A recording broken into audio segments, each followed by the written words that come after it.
दोस्तों आज हम बात करेंगे उस एक कैप्सूल के बारे में जिसको आप रेगुलर यूज करना शुरू कर दें तो WHO ने भी बताया है कि आपकी हार्ट डिजीज कभी नहीं होगी, कोलेस्ट्रॉल आपका कभी नहीं बढ़ेगा, आपका लिवर बिल्कुल तंदुरुस्त रहेगा, हड्डियों और मांसपेशियों की जो दर्द है वो बिल्कुल ठीक होकर महिलाओं के अंदर और पुरुषों के अंदर बहुत सारे फायदे मिलेंगे। इस कैप्सूल को स्किन के लिए ही समझ लिया जाता है। तो हम बात कर रहे हैं विटामिन ई के उन 8 बेनिफिट्स के बारे में जो साइंस द्वारा प्रूव्ड है और पूरी डिटेल में बात करेंगे किस बीमारी में कितना इसको खाना चाहिए, कितना इसको लगाना चाहिए, कौन कौन इसको इस्तेमाल कर सकता है और इसके साइड इफेक्ट क्या हो सकते हैं अगर आपको ओवरडोज आप ले रहे हैं। तो पूरी डिटेल में ये 8 मिनट की वीडियो आप जरूर देखिएगा ताकि आपको सारी इंफॉर्मेशन सही तरीके से पता लग सके।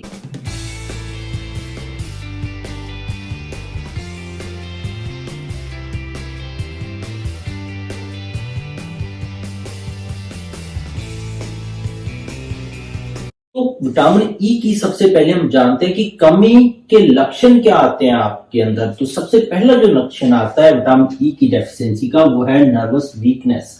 आपके हाथ पैर सुन्न होने लग जाते हैं, हाथ पैरों में कमजोरी महसूस होती है, थकान आपको बहुत जल्दी आने लग जाती है, धीरे धीरे आपकी मांसपेशियों और जोड़ों में दर्द होना शुरू हो जाता है, आपकी घुटने की दिक्कत, सर्वाइकल की दिक्कत, मांसपेशियों में ऐंठन दर्द जैसी प्रॉब्लम आ जाती है। और सबसे बड़ा विटामिन ई की डेफिशिएंसी का सिम्टम मिलता है आपके ऊपर बुढ़ापा पहले से ही दिखने लग जाता है, झुर्रियां पड़ जाती हैं, स्किन की बहुत सारी बीमारियां आ जाती हैं आपको।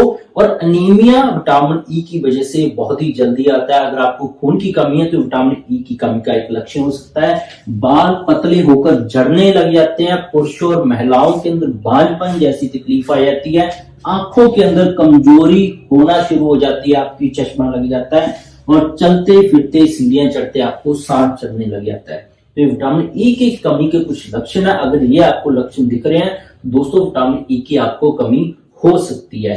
तो अब चलते हैं कि विटामिन ई के आपको फायदे क्या हैं। ये जो विटामिन ई का कैप्सूल खाएंगे आपको क्या क्या इसके बेनिफिट्स मिलेंगे। तो विटामिन ई की कैप्सूल है उसका सबसे पहला जो बेनिफिट है दोस्तों वो है विटामिन ई का ही। कैप्सूल का कोई मर्जी कंपनी का हो उसके अंदर जो विटामिन ई है उसका पहला बेनिफिट मिलेगा एंटीऑक्सीडेंट। एंटीऑक्सीडेंट दोस्तों वो गुण होता है विटामिन ई के अंदर हमारी बॉडी को डैमेज से बचाता है दोस्तों, आपको फ्री रेडिकल इंजरी से बचाता है। तो फ्री रेडिकल इंजरी दोस्तों साइंस ने एक टर्म दी है कि ऐसे कुछ केमिकल्स तत्व पाए जाते हैं हमारे एनवायरनमेंट में। जैसे आप रोड पे सैर करने निकलते हैं तो धुआं भी आपके अंदर जाता है, डीजल और पेट्रोल के जो पोल्यूशन पार्टिकल हैं वो आपके अंदर जाते हैं, तो ये हमारे फेफड़ों को डैमेज करते हैं। तो ये केमिकल कुछ ऐसे होते हैं जिनको साइंस ने फ्री रेडिकल्स का नाम दे दिया है। जैसे आप ब्रेड है, बिस्कुट है, भुजिया जो पैकेजेड खाते हैं आप फूड, उसके अंदर फ्री रेडिकल इंजरी बहुत ज्यादा करने वाले केमिकल डाले होते हैं जो हमें दिखते नहीं है, ये बहुत ज्यादा नुकसानदायक होते हैं। तो ऐसे जो मेन कारण है बीमारियों को आज के समय से पनपने का, चाहे आपको कोई बीमारी हो, लिवर, हार्ट, किडनी, तो ये फ्री रेडिकल इंजरी सबसे बड़ा एक कारण है। उस केमिकल डैमेज को विटामिन ई रोकता है और पूरी बॉडी को उस डैमेज से बचाता है, सिर से लेकर पैर तक। तो 2018 के अंदर 54 लोगों के ऊपर यह रिसर्च भी हुई थी जिनको किडनी प्रॉब्लम थी, उनको विटामिन ई रेगुलरली दिया गया तो उनकी किडनी हेल्थ बहुत जल्दी सुधरने लगी। तो विटामिन ई बहुत ही पावरफुल एंटीऑक्सीडेंट है, बॉडी को डैमेज से बचाता है। तो अगर आपको लिवर किसी भी तरह की प्रॉब्लम है तो विटामिन ई आप जरूर यूज करिए। कोलेस्ट्रॉल के ऊपर देखा गया कि एचडीएल और एलडीएल खास करके जो मेन इम्बैलेंस हो जाए, एचडीएल आपका कम हो जाए, एलडीएल आपका बढ़ जाए, कोलेस्ट्रॉल आपका 300 के पार हो जाए तो हार्ट ब्लॉकेज होने की समस्या बहुत ज्यादा रहती है। जो दिल की पतली नसें हैं उनके अंदर कैल्शियम जम जाता है, जब वहां पे ब्लॉकेज होकर स्टंट डालना पड़ जाता है तो नसों को ये बचाता है, ब्लॉकेज को ठीक करता है, उन नसों की अंदर की तह को ठीक करता है जिससे आपकी नस ब्लॉकेज नहीं होती है। हाई ब्लड प्रेशर के अंदर आपको आराम मिलता है और धीरे धीरे आप हार्ट की बीमारियों से दूर होते जाते हैं, जल्दी जल्दी आपको हार्ट बीमारियां नहीं होगी।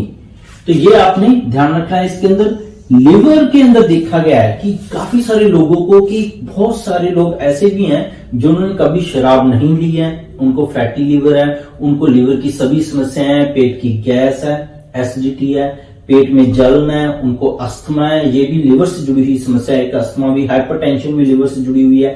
थायराइड की आप दवाइयां खा रहे हैं, अगर आपका फैटी लिवर है तो आपका ठीक नहीं होगा थायराइड, क्योंकि लिवर एक ऐसा ऑर्गन है जो हमारे सारे बॉडी को ठीक रखता है। तो थायराइड, डायबिटीज, हाइपरटेंशन, ये तब तक आपका पूरा रिकवर नहीं हो पाता दोस्तों जब तक आपको फैटी लिवर है।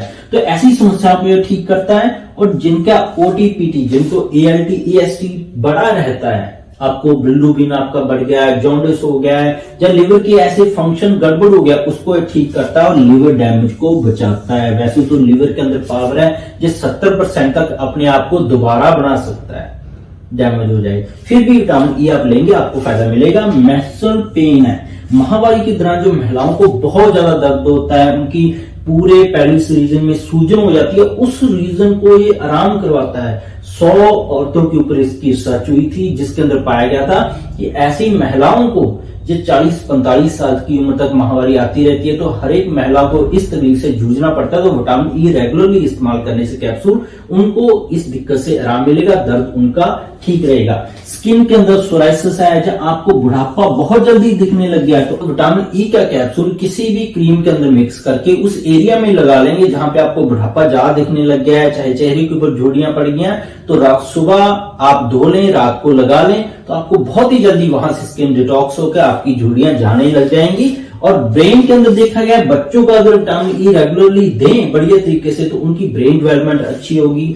जिन लोगों को सांस चढ़ता है, फेफड़ों की कोई बीमारी है, तो विटामिन ई लेंगे, उनको चेस्ट इन्फेक्शन से मुक्ति मिलेगी।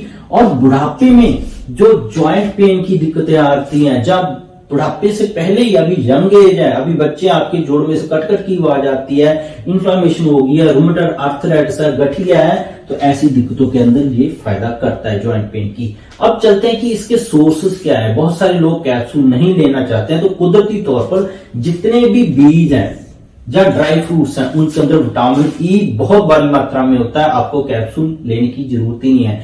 जैसे अखरोट है, जैसे बादाम है, जैसे मगज है, 5 तरह के। अगर ये भी आप रेगुलरली बच्चों को इस्तेमाल करने लग जाएं, या आपकी उम्र ज्यादा है, कोई भी उम्र में है, तो ये सेफ रहेगा, कोई भी साइड इफेक्ट नहीं होगा। तो आपके बच्चों की डेवलपमेंट अच्छी होगी, ज्वाइंट आपके अच्छे रहेंगे, हार्ट डिजीज से आप बचे रहेंगे, और कोई भी साइड इफेक्ट नहीं मिलेगा, क्योंकि ये नेचुरल सोर्सेस है।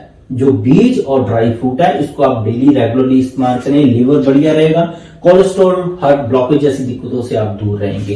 तो डोज की बात करें, अगर विटामिन ई का कैप्सूल आप लेना चाहते हैं तो 400 मिलीग्राम सेफ डोज है। मैक्सिमम आप इसको 30 दिन के लिए ही लें, इससे ज्यादा ना लें। या आप अपने डॉक्टर की सलाह लेकर जो बीमारी है उसके हिसाब से अपनी डोज रिकमेंड करवा सकते हैं। इसको एक्सटर्नली भी लगाएंगे तो स्किन के ऊपर बहुत सारे बेनिफिट्स है, जैसे हमने डिस्कस किया, सोराइसिस है, बुढ़ापा है, आंखों के नीचे काले घेरे हैं, मुलाजमा, झाइयां पड़ गई हैं। प्रेगनेंसी के बाद महिलाओं के अंदर बहुत ज्यादा भूरे काले रंग की झाइयां पड़ जाती हैं। पुरुषों के अंदर जो पुराने जो एक्ने या फिंसियों के निशान है वो जा नहीं रहे हैं, तो ऐसी किसी भी क्रीम्स के अंदर विटामिन ई आप मिक्स करके लगाएंगे, आपको फायदा मिलेगा। अब चलते हैं कि साइड इफेक्ट्स भी इसके बहुत सारे हैं। किन लोगों को साइड इफेक्ट मिलेंगे इनके? जो लोग नाइसिन कंज्यूम कर रहे हैं, बहुत सारे लोगों के साथ क्या होता है, उनको डायबिटीज है, थायराइड है, उनको हाइपरटेंशन है, उनके मल्टीविटामिन के अंदर अगर नाइसिन है तो आपने विटामिन ई कैप्सूल बिल्कुल नहीं खाना है। जिन लोगों की खून पतला करने वाली दवाइयां चल रही हैं, जैसे किसी को कोविड हुआ था, उन लोगों की ये दवाएं चलती हैं, या जिनकी हार्ट की कोई ना कोई प्रॉब्लम है, बीपी है, उन लोगों की ये दवाएं चलती हैं। ज्वाइंट प्रॉब्लम वालों की भी ये दवाइयां चल पड़ती हैं, एंटीकोगुलेंट, खून पतला करने वाली, तो उनके साथ इसको बिल्कुल नहीं लेना है। एंटी प्लेटलेट है, जिनकी ब्लॉकेज की पहले से समस्या बहुत ज्यादा बढ़ गई थी, बहुत ज्यादा एक्सेस में, वो भी इसको एक बार ना लें, बढ़िया रहेगा। और जिन लोगों की कीमोथेरेपी और रेडियोथेरेपी चल रही है, कैंसर का ट्रीटमेंट चल रहा है, वो भी इसको नहीं लें, तो सबसे बढ़िया उनको साइड इफेक्ट देखने को मिल सकते हैं। तो होप है विटामिन ई के बारे में आपको पूरी जानकारी मिल गई होगी। तो सबसे बढ़िया रहेगा कैप्सूल से आप नेचुरल सोर्सेस को इस्तेमाल करने, तो जीरो साइड इफेक्ट की तरफ जाएंगे। और नेचुरल सोर्सेस हैं, नाइसिन वाले भी यूज कर सकते हैं, एंटीकोगुलेंट वाले भी यूज कर सकते हैं, कीमोथेरेपी और रेडिएशन वाले भी यूज कर सकते हैं। जो नेचुरल सोर्सेस हैं, जो सीड्स और नट्स हैं, मगज है, अखरोट है, बादाम है, इनका पाउडर इस्तेमाल करें, आधा चम्मच 1 चम्मच, तो आपको कोई साइड इफेक्ट्स नहीं देखने को मिलेगा। ये लोग भी ले सकते हैं। ई कैप्सूल 400 मिलीग्राम से ज्यादा ना लें, आपको सारे बेनिफिट्स देखने को मिलेंगे। तो होप है दोस्तों आपको ये साइंस बेस्ड वीडियो पसंद आई होगी।